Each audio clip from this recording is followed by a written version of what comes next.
والصلاة والسلام على عباده الذين اصطفى خصوصا على أفضلهم وخاتم النبيين محمد الأمين وعلى آله وصحبه أجمعين. أما بعد فأعوذ بالله من الشيطان الرجيم. بسم الله الرحمن الرحيم.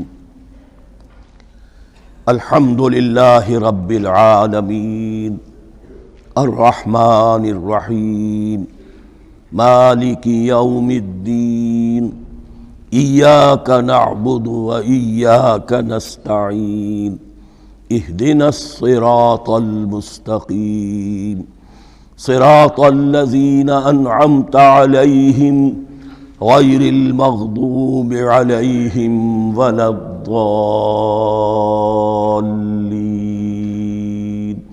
آمين. رب اشرح لي صدري ويسر لي أمري واحلل عقدة من لساني يفقهوا قولي. اللهم ربنا ألهمنا رشدنا وأعذنا من شرور أنفسنا. اللهم أرنا الحق حقا وارزقنا اتباعه وأرنا الباطل باطلا وارزقنا اجتنابه.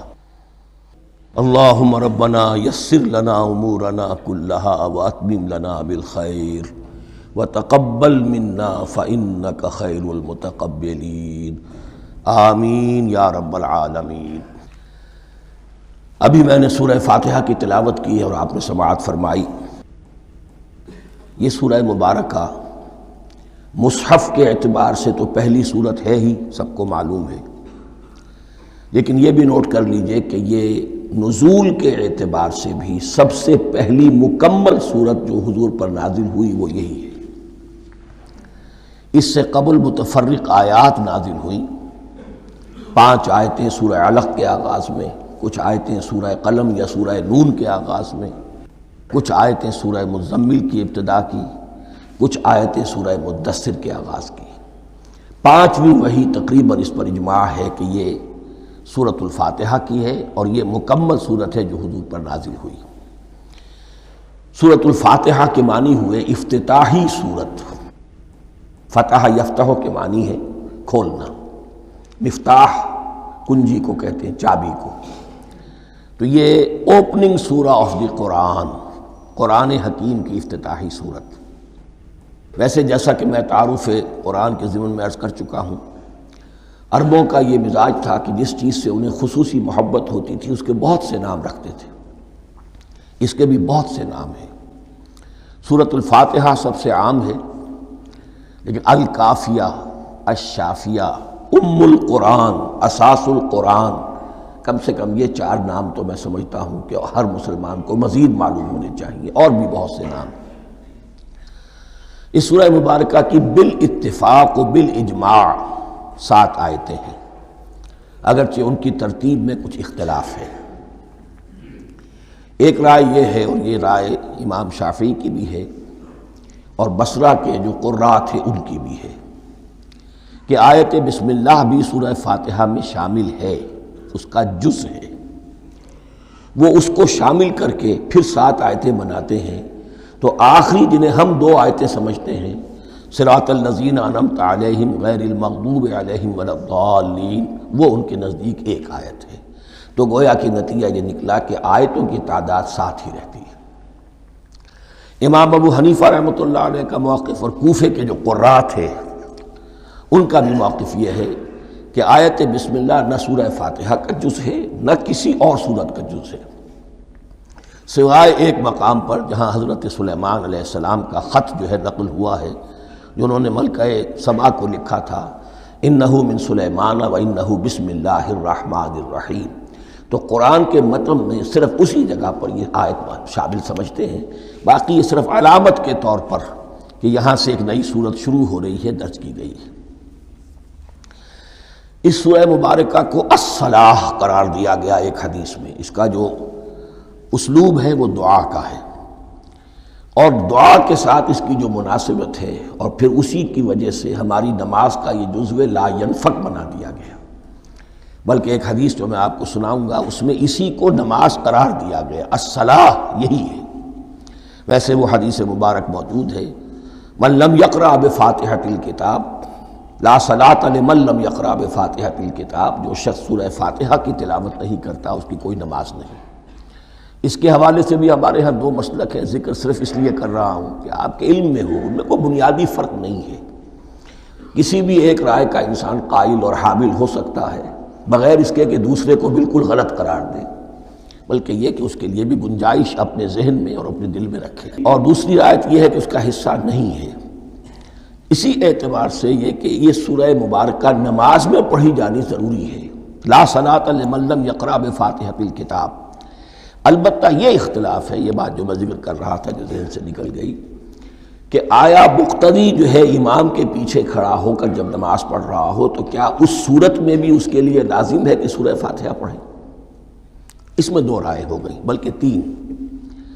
ایک رائے انتہائی ہے اور وہ فقہ حنفی کی طرف منسوب ہے کہ اگر آپ امام کے پیچھے مقتدی کی حیثیت سے نماز پڑھ رہے ہیں تو کسی بھی رکعت میں آپ سورہ فاتحہ نہیں پڑھیں گے۔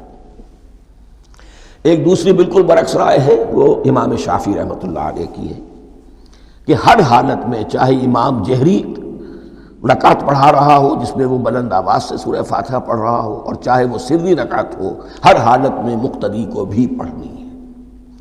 ایک تیسری رائے بین بین ہے، وہ امام مالک کی ہے رحمۃ اللہ علیہ، کہ جو سری رکعت ہے جس میں کہ امام بھی خاموشی سے پڑھ رہا ہے، مقتدیوں کو بھی پڑھنی چاہیے۔ جو جہری رکعت ہے جس میں کہ امام بلند آواز سے پڑھ رہا ہے، اس میں مقتدیوں کو خاموش رہ کر پوری توجہ جو ہے سننے پر صرف کر دینی چاہیے۔ اذا قرئ القرآن فاستمعوا له وانصتوا، جب قرآن پڑھا جا رہا ہو تو پوری توجہ اس کے پڑھنے پر مرکوز کر دو اور خود خاموش رہو۔ میرے اپنی رائے میں یہ تیسری رائے سب سے زیادہ صائب ہے، اور اس میں کسی طرح کی بھی کوئی پیچیدگی پیدا نہیں ہوتی۔ بہرحال اس سورہ مبارکہ کا جو اسلوب ہے میں نے عرض کیا دعائیہ ہے، البتہ قرآن مجید کے علم اور حکمت کے اعتبار سے، اس کے فلسفے کے اعتبار سے ایک بات سمجھ لینی چاہیے۔ قرآن کا فلسفہ یہ ہے کہ بنیادی ہدایت ہر انسان کے دل میں موجود ہے، بالقوہ، پوٹینشلی۔ یہ جو قرآن مجید یا اللہ کی کتابیں نازل ہوتی ہیں یہ انہیں ایکٹیویٹ کرتی ہیں، وہ اندر کی جو ڈورمنٹ کانشسنس ہے، خوابیدہ شعور جو ہے اسے بیدار کر کے، اور پھر یہ کہ اسے اجاگر کرتی ہیں۔ ہر سلیم الفطرت انسان اور سلیم العقل انسان، دو سلامتی شرط ہیں۔ سلیم الفطرت، نیچر پرورٹڈ نہ ہو، فطرت مسخ نہ ہو گئی ہو، عقل سلیم ہو۔ ان دونوں چیزوں کا نتیجہ یہ نکلتا ہے کہ وہ انسان از خود، بغیر کسی وحی کی رہنمائی کے، بغیر کسی نبی کی تعلیم کے سے استفادہ کیے ہوئے، از خود بھی کچھ حقائق تک پہنچ جاتا ہے۔ اور وہ حقائق کیا ہے؟ نمبر ایک یہ کہ اس کائنات کا ایک خالق ہے اور وہ ایک ہے، اور وہ تمام صفات کمال سے متصف ہے۔ نمبر دو یہ کہ انسان کی زندگی صرف یہ زندگی نہیں ہے، بلکہ ایک اور زندگی ہے کہ جس میں اس زندگی کے اعمال کے نتائج برآمد ہوں گے۔ یہ دو باتیں، اس کی زیادہ وضاحت کے ساتھ جو ہے اس کا تذکرہ آئے گا سورہ لقمان میں، جہاں حضرت لقمان کی شخصیت کا تذکرہ ہے۔ لیکن یہاں صرف یہ بات سمجھ لیجئے کہ قرآن کا فلسفہ یہ ہے کہ ہر انسان میں، ہر فرد نوع بشر میں جو اپنی ولادت کے وقت مسلم ہوتا ہے، حضور کی حدیث ہے کل مولود یولد علی الفطرہ ابواہ یحودانہ او ینصرانہ او یمجسانہ، ہر بچہ نوع انسانی کا فطرت اسلام پر پیدا ہوتا ہے، وہ فطرت کے اندر وہ ہدایت ودیت ہے۔ اب اگر وہ فطرت بس نہیں ہوئی اور عقل جو ہے وہ صحیح رخ پر کام کر رہی ہے تو ان دو حقائق تک وہ انسان خود پہنچ جائے گا۔ لیکن ان دونوں حقائق تک پہنچنے کے بعد اب وہ دست بستہ دعا کرے گا کہ اے رب اب مزید ہدایت تو مجھے عطا فرما۔ ایک تو یہ کہ میں کیا کروں کیا نہ کروں، میری عقل اس میں ٹھوکر کھا سکتی ہے، میں کسی اچھی چیز کو بری سمجھ سکتا ہوں، کسی بری کو اچھی سمجھ سکتا ہوں، تو مجھے صحیح راستہ، صحیح راہ ہدایت پر چلا۔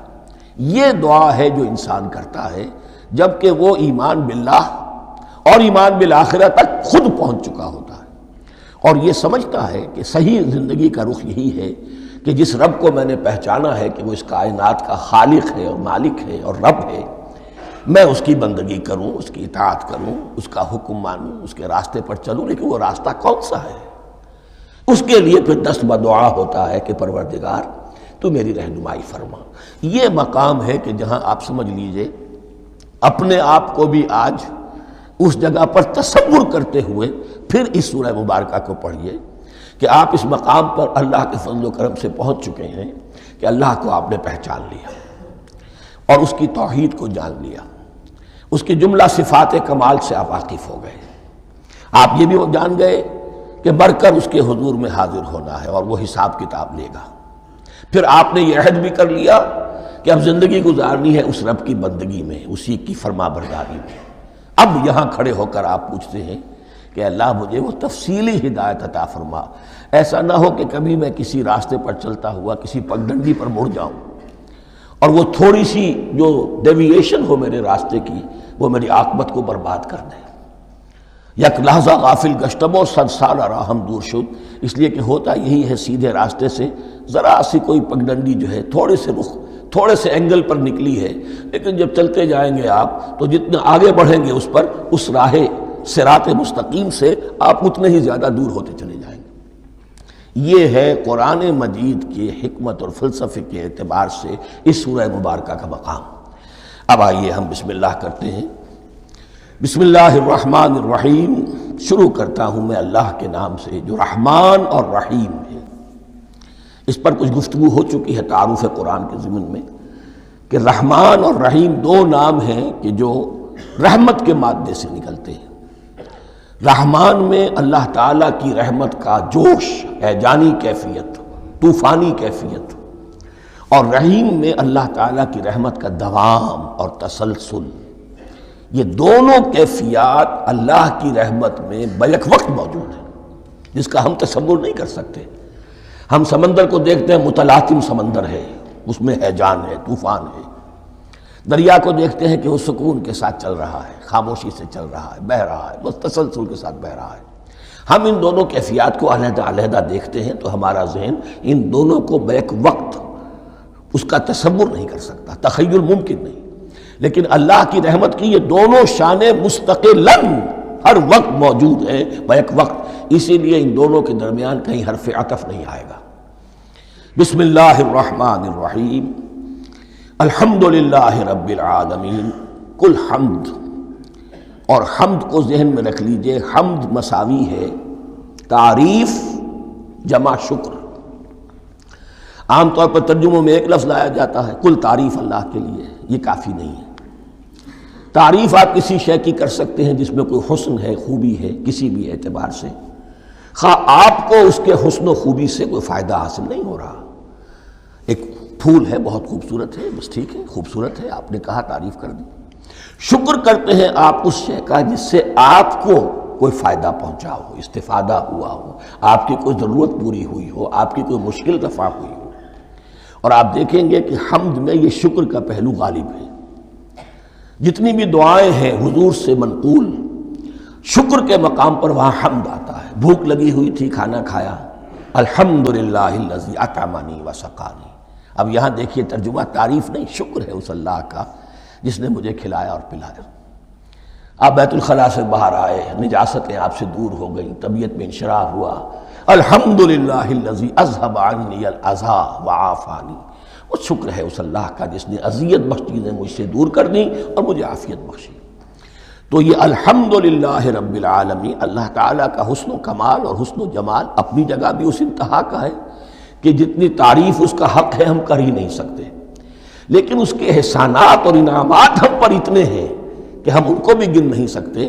لہٰذا ایک ہی احصاء ہم نے کر دیا الف لام کے ساتھ، الحمدللہ رب العالمین۔ تمام تعریفیں اور کل شکر اللہ کے لیے ہیں کہ جو تمام جہانوں کا پروردگار ہے، رب ہے، مالک ہے۔ رب میں ایک مفہوم ہوتا ہے ربوبیت کا، اور اس میں مفہوم شامل ہوتا ہے تربیت کا، ربیانی صغیرہ۔ تو مالک ہونا اور تربیت دینا۔ آپ جس شے کے مالک ہوں گے آپ چاہیں گے اس میں بڑھوتری ہو، اس میں اضافہ ہو، وہ نشو و نما پائے۔ تو یہ دونوں چیزیں آپس میں ایک دوسرے کا جڑی ہوئی ہیں، پروردگار بھی اور مالک بھی۔ عام طور پر عربی میں رب کا لفظ مالک کے لیے آتا ہے، رب البیت، رب الدار، رب المال، تو مالک وہاں پر ظاہر بات ہے کہ اس سے مراد کیا ہے؟ مال والا، گھر والا، گھر کا مالک۔ تو کل شکر اور کل تعریف اس اللہ کے لیے ہے جو تمام جہانوں کا مالک بھی ہے اور پروردگار بھی ہے۔ الرحمن الرحیم، رحمان ہے اور رحیم ہے۔ اب دوبارہ اس کی میں وضاحت نہیں کروں گا۔ مالک یوم الدین، یوم دین کا مختار مطلق ہے۔ دین عربی زبان میں کہتے ہیں بدلے کو، دناہم کما دانو کما تدینو تو دانو، یہ کہاوت ہے۔ جیسے اردو میں ہم کہتے ہیں جیسا کرو گے ویسا بھرو گے، کما تدینو تو دانو، تو یہ ہے بدلہ۔ اس کا بنیادی مفہوم جو ہے وہ بدلہ ہے۔ تو بدلے کا ایک دن ہے جس دن فیصلہ ہوگا کہ کون کیا کما کر لایا ہے اور اسے کیا بدلہ ملنا چاہیے۔ آیا اس کا برائیوں کا پلڑا بھاری ہے کہ اسے سزا ملنی چاہیے، یا اس کی حسنات اور نیکیوں کا پلڑا بھاری ہے کہ اسے جزا ملنی چاہیے، اس کا انعام اور اکرام کے ساتھ معاملہ کیا جانا چاہیے۔ وہ ایک دن ہے، اسے ہم یوم القیامہ کہتے ہیں۔ اور لیکن اصل بات جو یہاں کہی گئی، یعنی ایک جملے میں تین باتوں کا اعتراف ہو رہا ہے۔ بعث بعد الموت، ایک دن آئے گا کہ ہم مرنے کے بعد تمام انسان اٹھا لیے جائیں گے۔ پھر حساب و کتاب، پھر اللہ کے ہاں حاضری ہوگی اور حساب کتاب ہوگا۔ اور تیسرے یہ کہ اس حساب کتاب کے دن کا مختار مطلق اللہ ہے، یعنی کسی اور کو اپنے ذہن میں سہارا بنا کر آپ زندگی گزاریں کہ وہ مجھے چھڑا لے گا، یا وہ ہستی جو ہے اتنی زوردار ہے کہ وہ مجھے بچا لے گی، اس سے اپنے دل کو، اپنے ذہن کو بالکل پاک کر لیجئے۔ مالک یوم الدین، ایک دوسری جگہ پر قرآن میں آیا ہے، اس روز کوئی پکارنے والا پکارے گا لمن الملک اليوم للہ الواحد القہار، آج کے دن کس کا اختیار مطلق ہے؟ اور پھر کہا جائے گا اللہ کے لیے الواحد قہار، جو پوری طرح چھایا ہوا ہے، بس تولی ہے۔ تو مالک یوم الدین، جو جزا و سزا کے دن کا مالک ہے۔ اب یہاں سے کلام ایک رخ بدل رہا ہے۔ ابھی تک تو یہ غائبانہ انداز میں کلام ہو رہا ہے، اللہ سے خطاب نہیں آیا اس میں ابھی۔ الحمدللہ رب العالمین الرحمن الرحیم مالک یوم الدین۔ اب خطاب ہے ایاک نعبد و ایاک نستعین، ہم صرف تیری ہی بندگی کرتے ہیں اور کریں گے، اور ہم صرف تجھ ہی سے مدد مانگتے ہیں اور مانگیں گے۔ یہ ترجمہ میں کیوں کر رہا ہوں کہ یہ فعل مضارع ہے۔ عربی زبان میں فعل مضارع حال اور مستقبل دونوں کو کور کرتا ہے۔ ایاک کا جو ہے مفعول فاعلی جو ہے، مفعول جو ہے اس میں ضمیر مفعولی، اسے پہلے لا کر حشر کا مضمون پیدا ہو گیا۔ ہم تیری بندگی کرتے ہیں نہیں، ہم تیری ہی بندگی کرتے ہیں اور کریں گے۔ حال میں ترجمہ کیجئے تو یہ اظہار حال ہے، اور مستقبل میں ترجمہ کیجئے تو یہ ایک عہد ہے، قول و قرار ہے، بہت بڑا معاہدہ ہے۔ وَإِيَّاكَ نَسْتَعِينُ، اور صرف تجھ ہی سے مدد مانگتے ہیں اور مانگیں گے۔ اس میں بھی حال کا ترجمہ اظہار حال، اللہ کرے کہ واقعی ہمارا حال وہی ہو، جب ہم یہ الفاظ کہتے ہیں تو واقعتاً ہم اس پر پورے اتر رہے ہوں کہ اسی کی بندگی کر رہے ہوں اور اسی سے ساری استعانت اور استمداد کر رہے ہیں۔ جہاں تک مستقبل کا تعلق ہے وہ پھر ایک عہد ہے، اہدنا الصراط المستقیم۔ یہ مقام وہ آ گیا کہ یہاں تک تو اے پروردگار ہم پہنچ گئے، تیرے فضل سے، تیرے کرم سے۔ فطرت سلیمہ بھی تیری عطا کردہ تھی، عقل سلیم بھی تیری ودیت کردہ تھی، ان دونوں کی روشنی سے ہم یہاں تک تو پہنچ گئے۔ اب ہماری جو ضرورت ہے، احتیاج ہے، وہ کیا ہے؟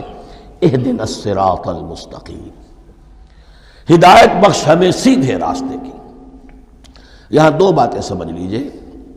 انفرادی سطح پر انسان کے لیے نہ معلوم کتنے مرحلے آتے ہیں ہر روز کہ جس میں وہ ایک چھٹک کر کھڑا ہو جاتا ہے، یہ کروں یا یہ کروں۔ دو آلٹرنیٹو سامنے آ رہے ہیں، فیصلہ کرنا مشکل ہو رہا ہے۔ قدم قدم پر ہدایت کی ضرورت ہے۔ اور اجتماعی طور پر نوع انسانی تین بڑے بڑے تمدنی مسائل میں واقعہ یہ ہے کہ تسلیم کر لیا جانا چاہیے کہ عقل انسانی اس کو راستہ نہیں دکھا سکتی۔ عام معاشرتی سطح پر مرد اور عورت کے درمیان حقوق اور اختیارات کا کیا توازن ہو، ناممکن ہے، انسان طے نہیں کر سکتا۔ انسان یا مرد ہے یا عورت ہے۔ عورت سوچے گی اپنے لحاظ، اپنے جذبات کا، اپنے خیالات کا لحاظ رکھے گی، مرد کے جذبات و احساسات کا اس کا کوئی تصور ہی ممکن نہیں۔ مرد سوچے گا اسے اپنے احساسات معلوم ہے، لیکن یہ کہ عورت کے احساسات سے وہ نابلد ہے، ان کو محسوس کر ہی نہیں سکتا۔ لا محالہ وہ اپنے بارے میں وہ جو بھی نظام بنائے گا اس میں وہ اپنی بالادستی رکھے گا۔ وہ تو ایک ہی ہستی ہو سکتی ہے کہ جو دونوں کی خالق ہے، مرد کی بھی عورت کی بھی، اور اس کو دونوں سے محبت ہے، دونوں کا خیر خواہ ہے، دونوں کا رب ہے، دونوں کو پروان چڑھانا چاہتا ہے۔ اسی طرح فرد اور معاشرہ یا ریاست، حکومت اور ریاست ہمیشہ یہ چاہتی ہے کہ سارے اختیارات ہمارے ہاتھ میں آ جائیں، ٹوٹلیٹیرین سوسائٹی ہو، بس ہم حکم دیں اور لوگ اس پر چلیں۔ افراد یہ چاہتے نہیں، ہمیں آزادی ہونی چاہیے۔ اب آپ دیکھیے کہ دنیا میں کتنے جھگڑے چلتے ہیں اسی پر، فریڈم فریڈم فریڈم۔ وہ فریڈم واقعتاً اپنی جگہ پر ایک شے ہے، افراد کی آزادی ہونی چاہیے، لیکن افراد کی آزادی اتنی نہ ہو جائے کہ وہ مادر پدر آزاد ہو جائے، کوئی قانون، کوئی قاعدہ، کوئی اخلاقی کوئی حدود اور قیود جو ہے ان کا پابند نہ رہے۔ تو اب کہاں ہے وہ نقطہ اعتدال کہ جس میں انسان کے انفرادی آزادی، انفرادی اختیار اور ادھر اجتماعی مصلحتیں جو ہیں ان کو بیلنس کیا جا سکے؟ انسان طے نہیں کر سکتا، صرف اللہ ہی اس کے لیے نظام دے سکتا ہے۔ تیسرا مسئلہ ہے سرمایہ اور محنت، اس میں کیا توازن ہو؟ سرمایہ اور محنت دونوں مل کر کچھ بنا رہے ہیں، کچھ پروڈیوس کر رہے ہیں۔ اب اس میں نفع جو ہوا ہے اس میں سرمایہ کا کتنا حصہ ہونا چاہیے اور لیبر کا کتنا ہونا چاہیے، کون طے کر سکتا ہے؟ اس کے لیے بھی کہ ایسا نہ ہو کہ سرمایہ داری جو ہے آکاش بیل بن کر پورے معاشرے پر چھا جائے، اور غریب بیچارہ، مزدور بیچارہ، کاشتکار بیچارہ وہ گویا کہ چکی کے دو پارٹوں میں پس کر رہ جائے، اس کی کوئی حیثیت نہ رہ جائے۔ لیکن یہ کہ دوسری طرف اگر یہ کہ مزدور کا جو حق ہے اس سے زیادہ اس کو دے دیا جائے تو سرمایہ جو ہے وہ سکڑ جائے گا، شائی ہو جائے گا، وہ پھر میدان میں نہیں آئے گا۔ کیا کیا جائے؟ کون سا نقطہ عدل و اعتدال ہے؟ یہ تین مسائل ایسے ہیں، اہدنا الصراط المستقیم۔ تو یوں سمجھیے کہ ایک جو بنیادی ہدایت تھی، ایک اللہ کو پہچان لینا، یہ جان لینا کہ کل حسن و جمال اور تمام انعام و اکرام کا منبع اس کی ذات ہے، وہ رحمان ہے اور رحیم ہے، اور یہ جان لینا کہ مرنے کے بعد جی اٹھنا ہے، حساب کتاب ہے، فیصلہ ہوگا جزا و سزا کا، اور مختار مطلق اس دن کا اللہ ہے۔ پھر یہ عہد کر لینا ایاک نعبد و ایاک نستعین۔ اس کے بعد دعا، پروردگار ہمیں ہدایت پر قائم رکھ، ہماری ہدایت میں اضافہ فرما۔ اس ہدایت کے لفظ کو سمجھ لیجئے، بنیادی ہدایت، تفصیلی ہدایت، قدم قدم پر ہدایت، ہدایت پر ہدایت۔ والذین اہتدوا زادہم ھدی، جو لوگ ہدایت کے راستے پر آتے ہیں اللہ ان کی ہدایت میں اضافہ کرتا ہے۔ تو یہ قدم قدم پر ہمیں ہدایت کی ضرورت ہے اور مرحلہ وار ضرورت ہے۔ ہدایت اس کو بھی کہتے ہیں کہ کسی نے آپ سے کوئی پتہ پوچھا، آپ نے کہا ادھر جانا، پھر دوسری گلی میں مڑنا، پھر جانا دو تین لائٹیں چلے جانا، پھر مڑنا، وغیرہ وغیرہ، یہ بھی ہدایت ہے۔ نظری طور پر آپ نے بتایا ہے۔ ایک ہدایت یہ ہوئی کہ بھائی میں چلتا ہوں آپ کے ساتھ، میں آپ کو وہاں تک پہنچا دوں گا تاکہ آپ کو دقت نہ ہو، آپ نے منزل تک پہنچا دیا۔ ان دونوں کے درمیان، یہ تو میں نے ایک فرد کی مثال دی ہے، اللہ اور بندے کے درمیان نہ معلوم کتنے مراحل ہیں ہدایت کے۔ تو کسی وقت بھی انسان اپنے آپ کو ہدایت خداوندی سے مستغنا نہیں سمجھ سکتا، اور نہیں تو پروردگار جو ہدایت دی ہے اس پر ہدایت پر قائم رکھ۔ کیا پتہ شیطان کا کوئی حملہ، کیا پتہ ہمارے نفس کی کوئی شرارت کسی ایسے رخ پر ہمیں ڈال دے کہ اب تک کی ساری کمائی بھی ضائع ہو جائے۔ لہذا یہ نہ سمجھیے کہ جب یہ ساری چیزیں ان کو معلوم تھیں، وہ ان چیزوں کا تو اقرار کر رہے تو اب ہدایت کون سی مانگ رہے ہیں؟ تو ہدایت کا تو بڑا میدان کھلا ہوا ہے، اور اس ہدایت کی وہ جو میں نے آخری شکل آپ کو بتائی ہے کہ منزل مقصود تک پہنچا دے، یہ ہدایت بھی قرآن مجید میں اس معنی میں بھی لفظ آیا ہے کہ اہل جنت جب جنت میں داخل ہوں گے تو جو ترانہ حمد ان کی زبان پر اس وقت ہوگا وہ کیا ہے؟ الحمدللہ الذی ہدانا لہذا وما کننا لنہتدی لولا ان ہدانا اللہ کل شکر اس اللہ کا جس نے ہمیں یہاں تک پہنچا دیا، ہدایت دی یہاں تک پہنچا دیا، اور ہم ہرگز نہ پہنچ پاتے، ہم ہرگز ہدایت یافتہ نہ ہو سکتے اگر اللہ ہی ہمیں ہدایت نہ دیتا۔ اہدنا الصراط المستقیم، سیدھا راستہ، صراط الذین انعمت علیہم، اب اس کی مزید وضاحت ہے، راستہ اس کا ان لوگوں کا جن پر تیرا انعام ہوا۔ یہ کون لوگ ہیں؟ اس کی وضاحت آپ کو ملے گی سورہ نساء میں، من یطع اللہ والرسول فاولئک مع الذین انعم اللہ علیہم من النبیین والصدیقین والشہداء والصالحین۔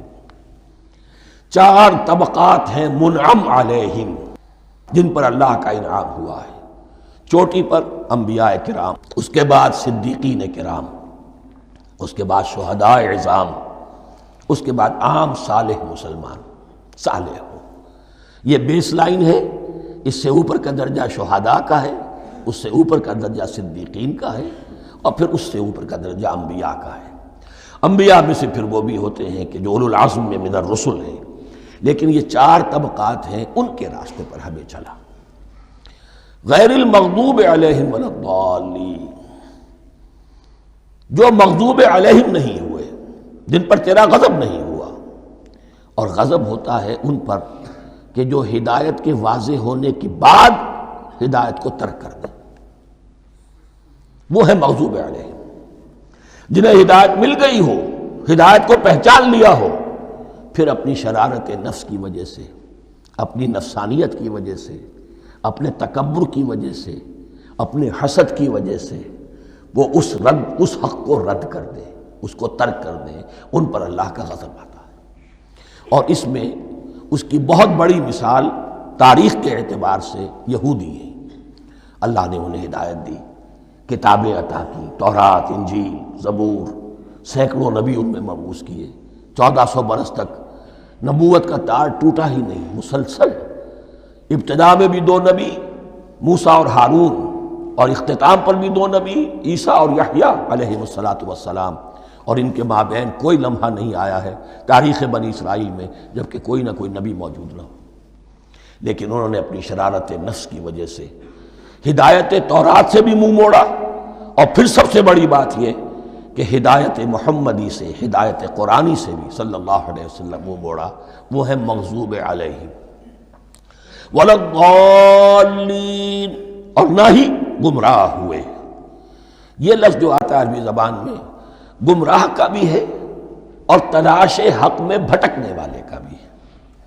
ایک وہ شخص ہے جس پر حق ابھی واضح نہیں ہوا، وہ تلاش میں ہے، اس کے لیے بھی ضال کا لفظ آئے گا۔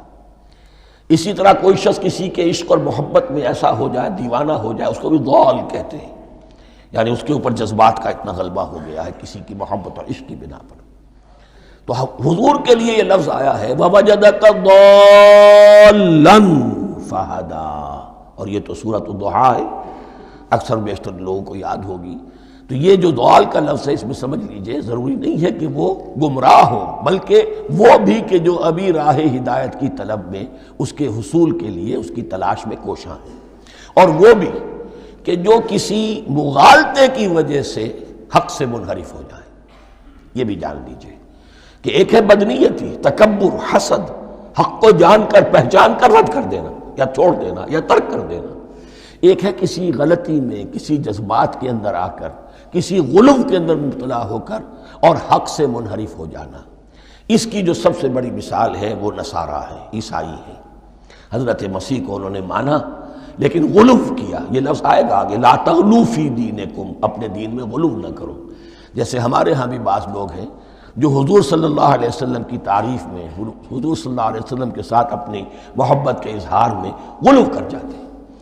یہ انتہا درجے کو ہو گیا تھا حضرت مسیح علیہ السلام کے ماننے والوں میں، اور اس کی بنا پر انہوں نے تثلیث کا عقیدہ ایجاد کر لیا اور حضرت مسیح علیہ السلام کو اللہ کا بیٹا بنا دیا۔ تو اس کی سب سے بڑی مثال ضالین کی اس اعتبار سے کہ ہدایت پانے کے بعد کسی بدنیتی سے نہیں بلکہ کسی اچھے جذبے میں غلو کی وجہ سے، رسول سے محبت کرنا تو اچھا جذبہ ہے لیکن یہ محبت بھی ایک حد میں رہنی چاہیے۔ غلو کرے گی تو ظاہر بات ہے کہ اس کے بعد وہ گمراہی کی طرف لے جائے گی۔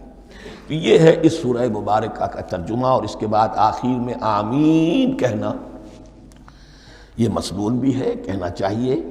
البتہ اختلاف یہاں بھی صرف اتنا ہے کہ نماز میں جب آپ امام کے ساتھ ہیں، وہ اگر جہری قرات کر رہا ہے تو آیا اس کے بعد آپ کو بھی بالجہر کہنا ہے آمین یا نہیں کہنا، یہ اختلاف ہے، ان میں کوئی فرق واقع نہیں ہوتا۔ یہ چیز متفق علیہ کہ کہنا ہے آمین، بلکہ یہ آمین تو یہودیوں میں ہے، یہ آمین جو ہے یہ عیسائیوں میں بھی ہے، ان کی بھی جو پریئر لارڈس پریئر ہے اس کے بعد آمین، وہ آمین کہتے ہیں، وہ فرق وہ لفظ ایک ہی ہے، اس لیے کہ عبرانی زبان اور عربی زبان یا تو ہم یہ کہہ سکتے ہیں کہ دونوں بہنیں ہیں، کوئی ایک مشترک زبان تھی ان کی ماں جس کی یہ دو بیٹیاں ہیں، اور یا یہ کہنا پڑے گا کہ عربی زبان کی ماں جو ہے وہ عبرانی زبان ہے۔ بہرحال بڑا قریبی رشتہ عربی کا اور عبرانی کا ہے، اس اعتبار سے وہ آمین۔ اب آپ کو معلوم ہے ہم السلام علیکم وہ کہتے ہیں، وہ سلام کہتے ہیں، فرق کیا ہے؟ وہ تو تلفظ کا فرق ہے۔ اسی طریقے سے اور بہت سے الفاظ ہیں، میں بعد میں بتا۔ اب میں اس سورہ مبارکہ کے بارے میں خاص حدیث آپ کو سنانا چاہتا ہوں، اور اسی سے در حقیقت جو امام ابو حنیفہ کا موقف ہے رحمۃ اللہ علیہ، اس کی حقانیت مزید مبرہن ہو جائے گی۔ یعنی کیا کہ آیت بسم اللہ سورہ فاتحہ کا جز نہیں ہے، سورہ فاتحہ الحمدللہ رب العالمین سے شروع ہوتی ہے۔ وہ میں آپ کو بتانا بھول گیا کہ جن کے نزدیک یہ سورت کا جز ہے وہ پھر جہری قرات میں بسم اللہ الرحمن بھی بلند آواز سے کہیں گے، اور جن کے نزدیک یہ سورہ فاتحہ کا جز نہیں ہے وہ نہیں کہیں گے، وہ الحمدللہ رب العالمین سے قرات کریں گے۔ تو کوئی فرق نہیں ہے بنیادی۔ یہ حدیث جو ہے یہ مسلم شریف میں ہے اور حدیث قدسی ہے، اس کے راوی حضرت ابو ہریرہ ہیں رضی اللہ تعالیٰ عنہ، اور اس حدیث نے اس سورت کے مضامین کا نہایت عمدہ تجزیہ کر دیا ہے۔ حدیث کے الفاظ سن لیجئے، قسمت الصلاۃ بینی و بین عبدی نصفین۔ اللہ تعالیٰ فرما رہے ہیں، حدیث قدسی ہے، میں نے نماز کو، صلاۃ کو اپنے اور اپنے بندے کے درمیان آدھا آدھا تقسیم کر لیا، فنصفها لی ونصفها لعبدی، اس کا نصف جو ہے وہ میرے لیے ہے اور نصف جو ہے وہ میرے بندے کے لیے ہے، وَلِعَبْدِي مَا سَأَلَ، اور جو میرے بندے نے مانگا میں اسے دوں گا، میرا وعدہ ہے یا میں نے اسے دیا۔ اس کے بعد اس کی تفصیل آتی ہے، اذا قال العبد، جب بندہ کہتا ہے الحمدللہ رب العالمین، قال اللہ حمدنی عبدی، جب بندہ کہتا ہے الحمدللہ رب العالمین، اللہ فرماتا ہے میرے بندے نے میری حمد کی۔ وَإِذَا قَالَ الرَّحْمَنِ الرَّحِيمِ قَالَ اللَّهُ اثْنَى عَلَيَّ عَبْدِي، جب بندہ کہتا ہے الرحمن الرحیم، اللہ فرماتا ہے میرے بندے نے میری ثنا کی۔ وَإِذَا قَالَ مَالِكِ يَوْمِ الدِّينِ قَالَ اللَّهُ تَعَالَى مَجَّدَنِي عَبْدِي، میرے بندے نے میری تمجید بیان کی، میری بزرگی بیان کی۔ اب یہ تین آیتیں ہو گئیں، تینوں میں اللہ کی حمد ہے، ثنا ہے، تمجید ہے، یہ تین آیتیں خالص اللہ کے لیے ہو گئیں۔ اب چوتھی آیت آئی، ایاک نعبد و ایاک نستعین، اس کے بارے میں جب بندہ کہتا ہے اذا قال العبد ایاک نعبد و ایاک نستعین، قال اللہ تعالی ھذا ما بینی و بین عبدی ولعبدی ما سأل، یہ میرے اور میرے بندے کے درمیان ہے۔ یہ تو یوں سمجھیے کہ یہ گرہ لگ گئی ہے میرے اور میرے بندے کے مابین، اس نے مجھ سے قول و قرار کیا ہے، اس نے میری بندگی کا اعتراف کیا ہے، اس نے تسلیم کیا ہے کہ میری ہی بندگی کرتا ہے اور کرے گا، اور مجھ سے مدد چاہیے ہے۔ ھذا ما بینی و بین عبدی، یہ معاہدہ ہے، معاہدہ دو فریقوں کے مابین ہوتا، یہ میرے اور میرے بندے کے مابین ہے۔ وَلِعَبْدِي مَا سَأَلَ، اور میں نے اپنے بندے کو دیا جو اس نے مانگا، وہ میری مدد چاہتا ہے، میری مدد اس کے شامل حال رہے گی۔ فَإِذَا قَالَ، اور جب بندہ کہتا ہے اهْدِنَا الصِّرَاطَ الْمُسْتَقِيمَ صِرَاطَ الَّذِينَ أَنْعَمْتَ عَلَيْهِمْ غَيْرِ الْمَغْضُوبِ عَلَيْهِمْ وَلَا الضَّالِّينَ، قال اللہ تعالی ھذا لعبدی ولعبدی ما سأل، یہ تین آیتیں یہ میرے بندے کے لیے، اهدنا الصراط المستقیم، اسی صراط مستقیم کی وضاحت ہے مثبت، صراط الذین انعمت علیہم، اسی صراط المستقیم کی وضاحت ہے منفی انداز میں، غیر المغضوب علیہم ولا الضالین۔ یہ سب میرے بندے کے لیے ہے اور میں نے اپنے بندے کو دیا جو اس نے مانگا۔ اس کو میں نے ایک مرتبہ یہ ترازو کی شکل میں اس کو لکھوایا تھا۔ دیکھیے یہ ایاک نعبد و ایاک نستعین، یہ ہے وہ ترازی کی وہ ڈنڈ، واو جو ہے ایاک نعبد و ایاک نستعین، واو جو ہے گویا کہ وہ مٹھ ہے جس سے کہ ترازو کو پکڑا جاتا ہے۔ ادھر ایک پلڑا ہے جس کی 3 آیتیں ہیں، الحمدللہ رب العالمین الرحمن الرحیم مالک یوم الدین۔ اس کا نتیجہ کیا نکلا؟ ایاک نعبد۔ آپ نے شاید یہ سنا بھی ہو، ایک بہت ہی عمدہ قرات کا جو ریکارڈ ہے قاری عبدالباسط عبدالصمد کا، وہ یہیں سے چل کر سورہ فاتحہ کی قرات کر کے ایاک نعبد پر آ کر رکتا ہے۔ الحمدللہ رب العالمین الرحمن الرحیم مالک یوم الدین ایاک نعبد۔ گویا کہ یہاں یہ صورت بالکل ہاف ہو گئی ہے۔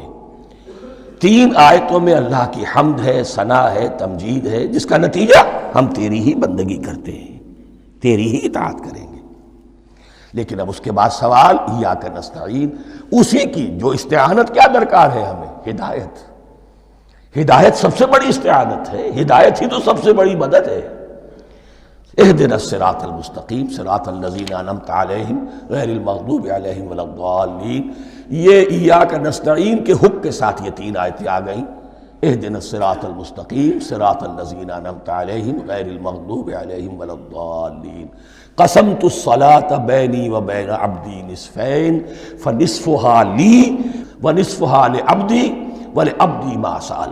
اللہ تعالیٰ اس سورہ فاتحہ کا جو اصل مفہوم ہے وہ بھی ہمارے ذہنوں پر، ہمارے شعور کی سطح پر اسے اجاگر کیے رکھے، ہمیں توفیق دے کہ جب بھی پڑھیں، جب بھی سنیں تو وہ کیفیت اگر ہو جائے۔ اس لیے کہ ایک حدیث ہے کہ الصلاۃ معراج المومنین، نماز تو اہل ایمان کے حق میں معراج کے درجے میں ہے۔ اس حوالے سے ہم یہ سمجھ سکتے ہیں کہ کوئی وقت ایسا آ سکتا ہے کہ انسان کو واقعتاً، روح انسانی واقعتاً اللہ کے یہ جواب سنے۔ انہونی بات نہیں ہے، ہوتا ہے خطاب آخر، اٹھتا ہے حجاب آخر، کرتے ہیں خطاب آخر، یہ تو ہوتا ہے۔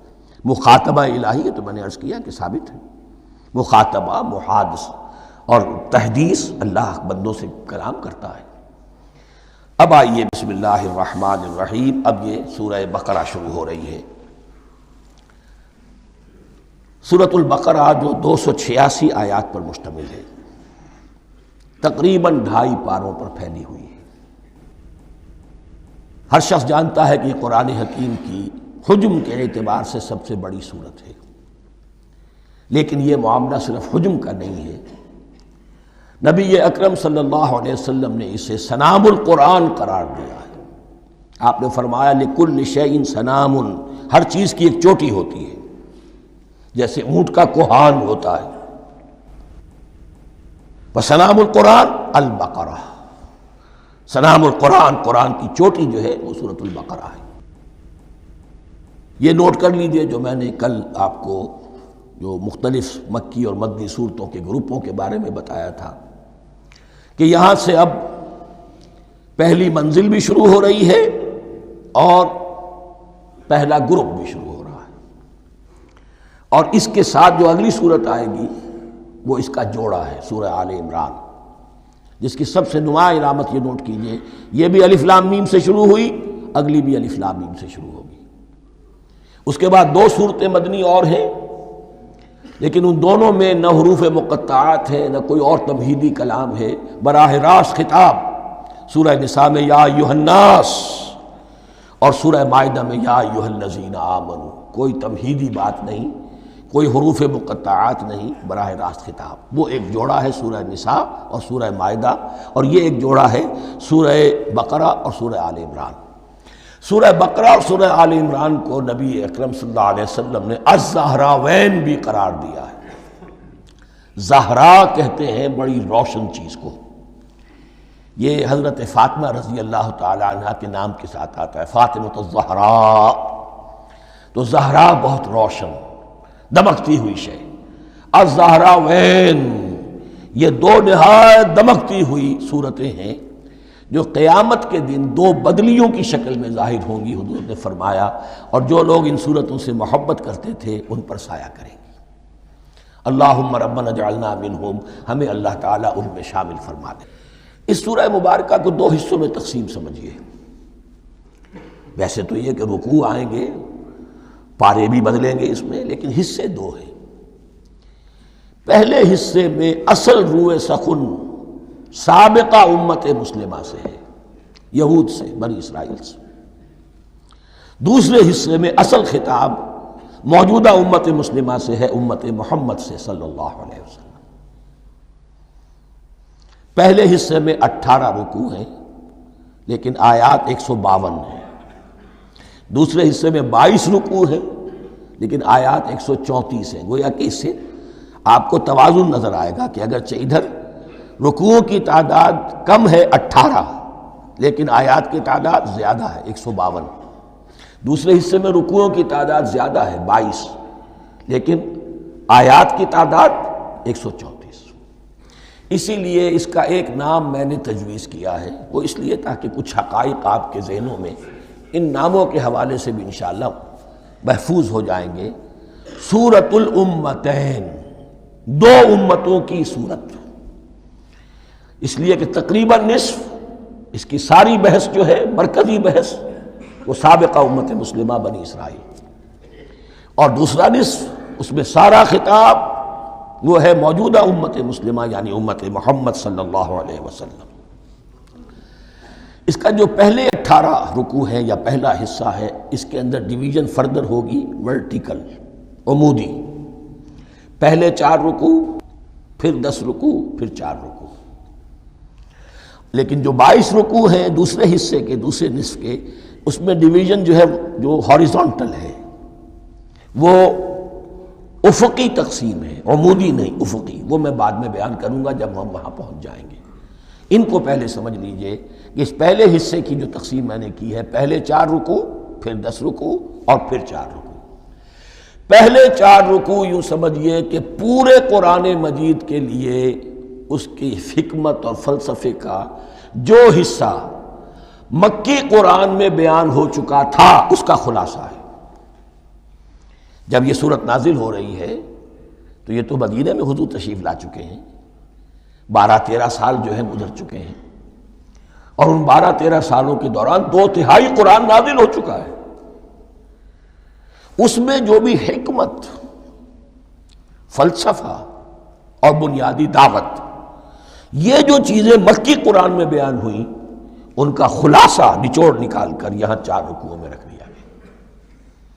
اگرچہ ان میں بھی جب گہرائی میں آپ دیکھیں گے تو روح سخن جو ہے وہ بنی اسرائیل کی طرف ہے، وہ میں بعد میں عرض کروں گا، لیکن اضافی طور پر یہ سمجھ لیجئے کہ پورے مکی قرآن کے حکمت اور پیغام کا خلاصہ ان 4 رکوعوں میں۔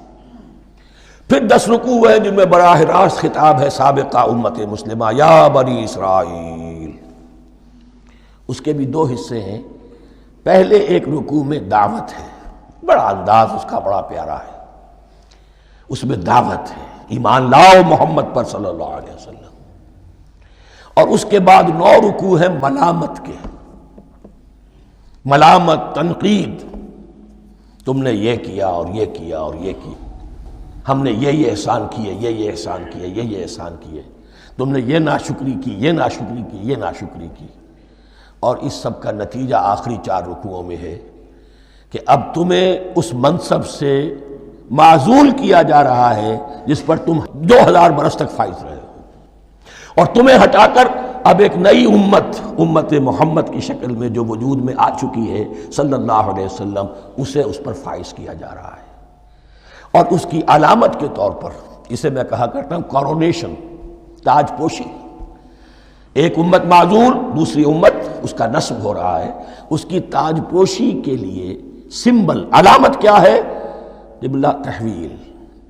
وہ قبلہ یروشلم، سابقہ امت کا قبلہ اب ادھر رخ نہیں ہوگا، اب اہل توحید کا قبلہ یہ مکے کی طرف ہوگا، بیت اللہ کی طرف ہوگا۔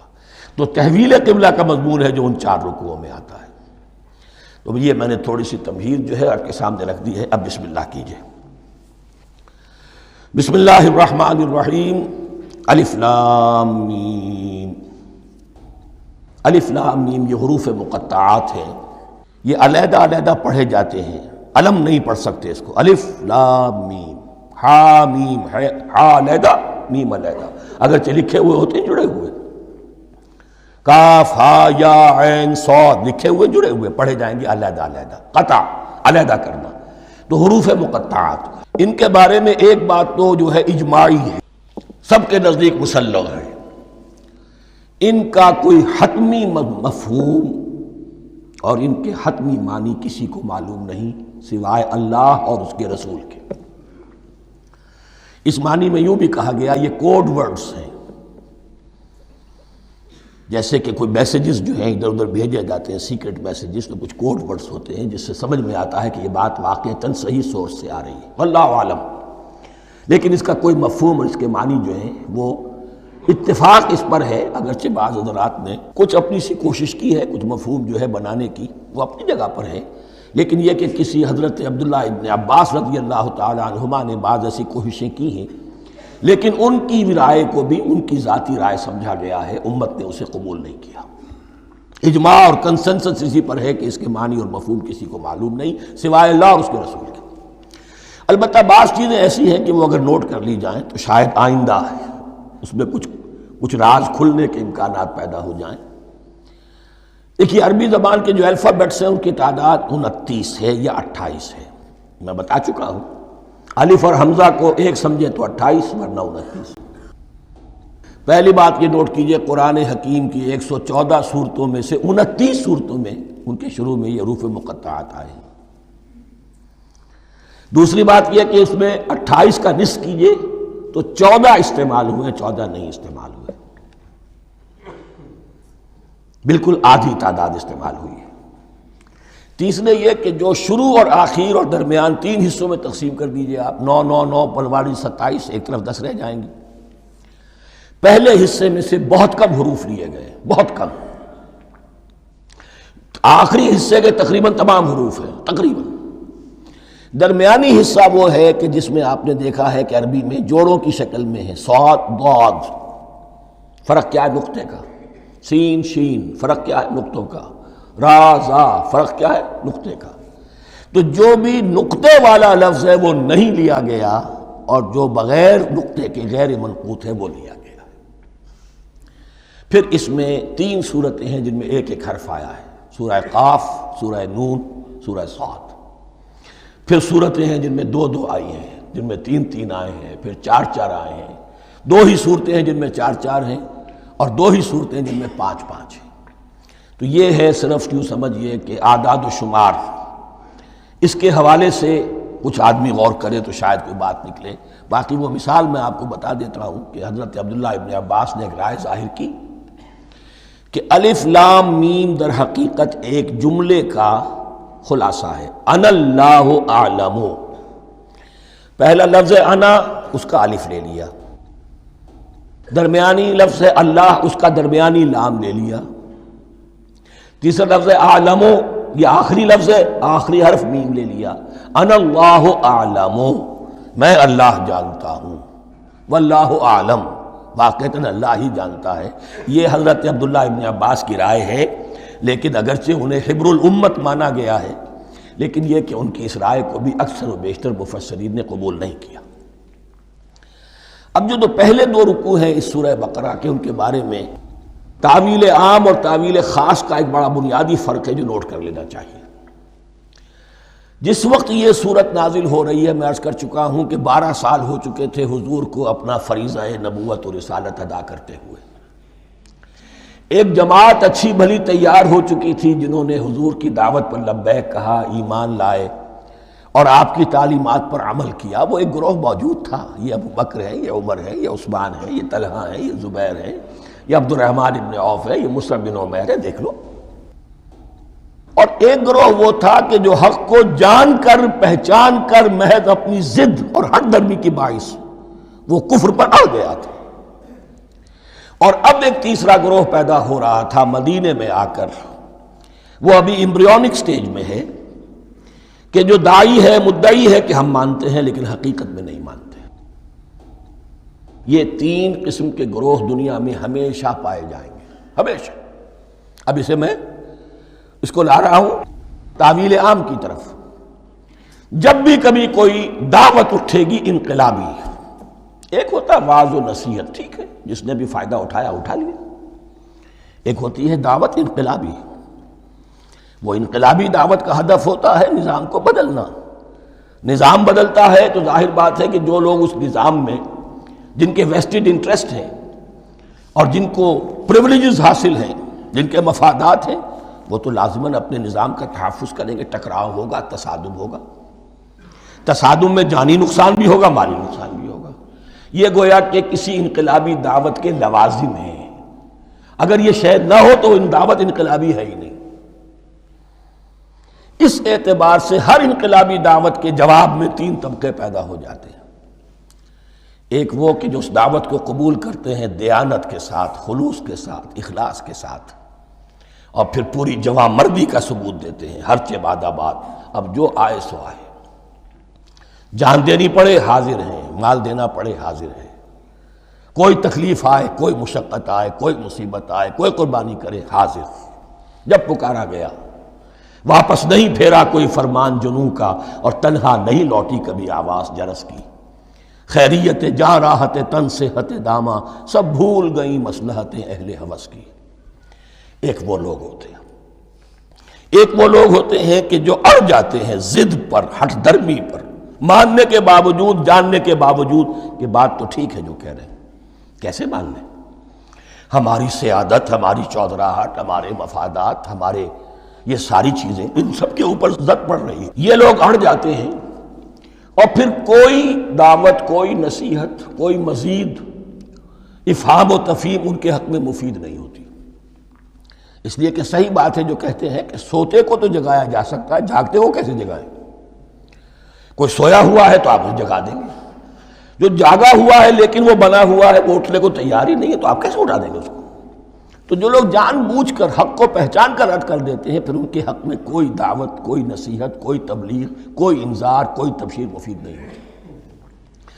تیسرا درجہ ایسے لوگوں کا ہوتا ہے جو یا تو شروع میں آتے ہی شرارت کے ارادے سے ہیں، کوئی مصلحت ہے جس کی وجہ سے اس دعوت کو قبول کر لیا، کوئی ذاتی منفعت ہے جس کے لیے قبول کر لیا، یا یہ کہ شروع میں تو اخلاص کے ساتھ آتے ہیں، لیکن جب قربانی دینے کا وقت آتا ہے تو ان کے اندر سیرت و کردار کی وہ مضبوطی نہیں ہوتی کہ ہر چہ بعد آباد، یہ نہیں ہوتی۔ وہ پھر ڈگمگاتے رہتے ہیں، کبھی کچھ چلے پھر کہیں ٹھٹک کر رہ گئے، پھر کہیں کچھ چلے پھر ٹھٹک کر رہ گئے۔ یہ تیسرا طبقہ ہے کہ جو کہتا ہے، دعوی مدعی ہے کہ ہم نے مانا ہے، قبول کیا ہے، بات ٹھیک ہے، کچھ تھوڑا بہت چلتے بھی، لیکن جہاں مشکل آئی چھٹک کر کھڑے ہو گئے، اوندھے منہ گر پڑے۔ یہ تیسرا طبقہ ہے۔ اس کے لیے لفظ ہمارے ہاں منافقین بھی ہے، لیکن اس رکوع میں آ کر، ابھی ان 4 رکوعوں میں نہیں بلکہ سورہ بقرہ میں مکمل میں بھی کہیں نفاق کا لفظ نہیں آیا ہے، اس لیے کہ اسے مرض سے تعبیر کیا گیا۔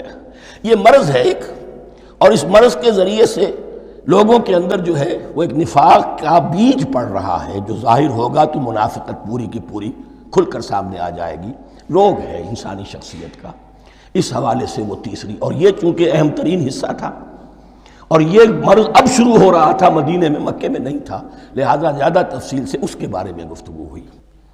اب ان 2 رکوعوں کا سلسلے وار مطالعہ انشاءاللہ اس دوسری نشست میں کریں گے۔